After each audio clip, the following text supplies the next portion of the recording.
നമസ്കാരം. വെള്ളി നക്ഷത്രത്തിന്റെ ഏറ്റവും പുതിയ എപ്പിസോഡിലേക്ക് സ്വാഗതം.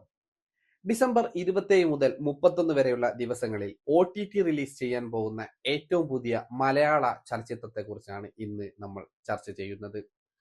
വിശദ വിവരത്തിലേക്ക് കടക്കാം. പ്രധാനമായും 3 ചിത്രങ്ങളാണ് റിലീസിന് ഒരുങ്ങിയിരിക്കുന്നത്. ഒന്ന് എക്കോ, 2 ഉള്ളൊഴുക്ക്, മൂന്നാമത്തെ ചിത്രം ഇത്തിരി നേരം എന്ന മറ്റൊരു മലയാള സിനിമയാണ്.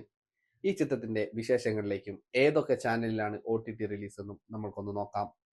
ഡിസംബർ 27 മുതൽ 31 വരെയുള്ള ദിവസങ്ങളിൽ OTT റിലീസ് ചെയ്യാൻ പോകുന്ന മലയാള ചിത്രങ്ങളെയാണ് നമ്മൾ ഇന്നിവിടെ ഈ വീഡിയോയിൽ പരിചയപ്പെടാൻ പോകുന്നത്. അതിൽ ആദ്യത്തെ ചിത്രം എന്ന് പറയുന്നത് ദിൻജിത്ത് അയ്യത്താൻ സംവിധാനം ചെയ്ത് സന്ദീപ് പ്രദീപ് നായകനായ എക്കോ എന്ന മലയാള ചലച്ചിത്രമാണ്. ചിത്രം നവംബർ 21 തിയേറ്ററുകളിൽ റിലീസ് ചെയ്തിരുന്നു. എക്കോയിൽ സന്ദീപ് പ്രദീപിനു പുറമെ സൗരവ് സച്ദേവ്, വിനീത്, നരേൻ, അശോകൻ, ബിനു പപ്പു എന്നിവരാണ് പ്രധാന വേഷങ്ങൾ കൈകാര്യം ചെയ്തിരുന്നത്. ഇപ്പോൾ ഇതാ ഈ ചിത്രം OTT റിലീസിന് ഒരുങ്ങിയിരിക്കുകയാണ്. ചിത്രം ഡിസംബർ 31 നെറ്റ്ഫ്ലിക്സിൽ സ്ട്രീമിംഗ് ആരംഭിക്കും. കിഷ്കിന്ധാകാന്ഡം, വെബ് സീരീസായ കേരള ക്രൈം ഫയൽസ് സീസൺ 2 എന്നിവയ്ക്ക് ശേഷം ബാഹുലിന്റെ ആനിമൽ ട്രയലോളജിയിലെ അവസാന അധ്യായമാണ് എക്കോ. മൃഗസാന്നിധ്യമുള്ള കഥാലോകത്ത് നടക്കുന്ന കുറ്റകൃത്യങ്ങളും ധാർമ്മിക സംഘർഷങ്ങളുമാണ് 3 കഥകളിലും വിഷയമാകുന്നത്. തിയേറ്ററിൽ മികച്ച അഭിപ്രായം നേടി മുന്നേറിക്കൊണ്ടിരിക്കുന്ന എക്കോ OTTയിലെത്തുമ്പോൾ വലിയ പ്രതീക്ഷയാണ് പ്രേക്ഷകർക്കുള്ളത്. തിയേറ്ററിൽ നിന്ന് മനസ്സിലാകാതെ പോയ ചില അർത്ഥങ്ങളും അർത്ഥതലങ്ങളും OTTയിലൂടെ കണ്ടെത്താനുള്ള തയ്യാറെടുപ്പിലാണ് ആരാധകർ. അതുകൊണ്ട് തന്നെ ഡിസംബർ 31 എക്കോന്റെ OTT റിലീസ് പ്രേക്ഷകർ ഒരുപാട് കാത്തിരിക്കുന്ന ഒന്നാണ്. അടുത്ത OTT റിലീസ് എന്ന് പറയുന്നത് പാർവതി തിരുവോത്ത്, ഉർവശി എന്നിവരെ കേന്ദ്ര കഥാപാത്രങ്ങളാക്കി ക്രിസ്റ്റോ ടോമി സംവിധാനം ചെയ്ത ഉള്ളൊഴുക്ക് എന്ന ചിത്രത്തിൻ്റെതാണ്. ചിത്രം 2024 ജൂൺ 21 തിയേറ്ററിൽ റിലീസ് ചെയ്തിരുന്നു.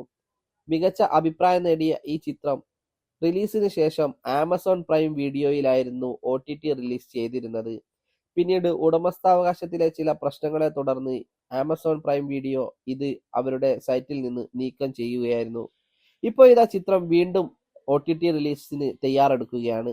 ഡിസംബർ 27 മുതൽ നെറ്റ്ഫ്ലിക്സിൽ ഈ ചിത്രം ലഭ്യമായി തുടങ്ങും.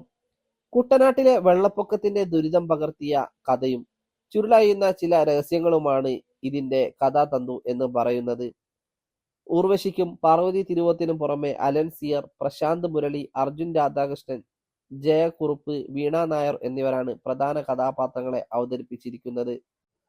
അടുത്ത മലയാള ചിത്രം എന്ന് പറയുന്നത് വിശാഖ് ശക്തിയുടെ തിരക്കഥയിൽ പ്രശാന്ത് വിജയ് സംവിധാനം ചെയ്ത ഇത്തിരി നേരം എന്ന മലയാള സിനിമയാണ്. സംവിധായകൻ ജിയോ ബേബിയാണ് ഈ ചിത്രം അവതരിപ്പിച്ചിരിക്കുന്നത്. നവംബർ 7 ചിത്രം തിയേറ്ററുകളിൽ എത്തിയിരുന്നത്. റോഷൻ മാത്യു, സരൺ ഷിഹാബ് എന്നിവർ കേന്ദ്ര കഥാപാത്രങ്ങളായ ഈ ചിത്രം ആവറേജ് അഭിപ്രായമായിരുന്നു തിയേറ്ററിൽ നേടിയിരുന്നത്. ഇപ്പോൾ ഇതാ ചിത്രം OTT റിലീസിന് തയ്യാറെടുക്കുകയാണ്. ഡിസംബർ 31 സൺനെക്സ്റ്റ് ആപ്പിലാണ് ചിത്രം റിലീസ് ചെയ്യാൻ ഒരുങ്ങിയിരിക്കുന്നത്. ഒരു ദിവസം രാത്രി മുതൽ പിറ്റേ ദിവസം നേരം പുലരും വരെയുള്ള കാലയളവിൽ നടക്കുന്ന സംഭവങ്ങളാണ് ഇത്തിരി നേരത്തിന്റെ കഥാതന്തു എന്ന് പറയുന്നത്. വർഷങ്ങൾക്ക് ശേഷം കാണുന്ന കാമുകനും കാമുകിയും തമ്മിലുള്ള സംസാരവും അവരുടെ കാഴ്ചപ്പാടുകളുമാണ് ചിത്രത്തെ മുന്നോട്ട് കൊണ്ടുപോകുന്നത്.